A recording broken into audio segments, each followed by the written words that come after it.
Hi there, loyal Upside supporters. Thanks for supporting us through Kickstarter and Indiegogo, and we're super glad that you now have your racks in your hands. If you don't, please contact us and we'll check with the shipping numbers to make sure it does get to you soon. I wanted to run you through a few things, and here's my chance. Here we have a rack on the roof of a car. First thing I would say is always check your roof racks, give them a good force, moving them backwards and forwards particularly, and make sure they don't slide. You can see here evidence of this rack was sliding. It just needed to be tightened up to the specifications so that it wouldn't move under load. The next thing, of course, is when you install it on the ground on your bike, make sure the seat strap goes behind the seat pole, not in front of it. Then lift it up, get the front hooks under the cross rail so that your bike is nice and tied up against that.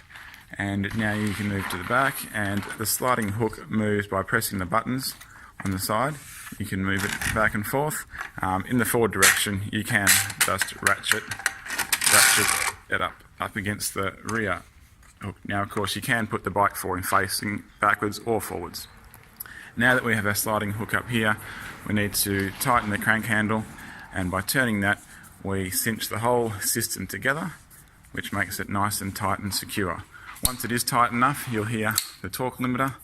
It'll click, same as a fuel cap on a car, and that means it's tight enough. I would suggest at this point, always give the bike a good shake.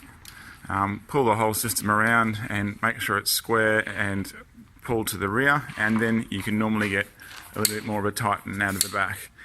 Also suggest this after a short drive, especially if you had windy roads or bumpy roads, because that will give a little bit of looseness in the system. So the more we keep that nice and tight, the more secure everything is.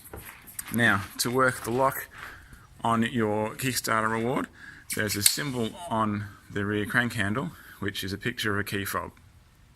Grab your key fob, but first of all, look at the slack in the rear crank handle.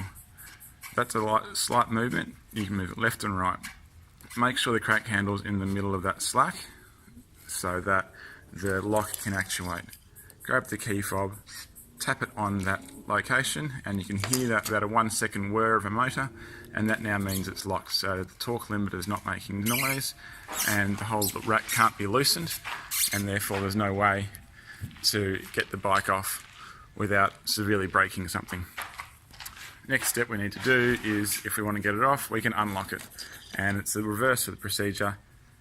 Tap on the key fob picture, and now, like before, the crank handle can release the mechanism.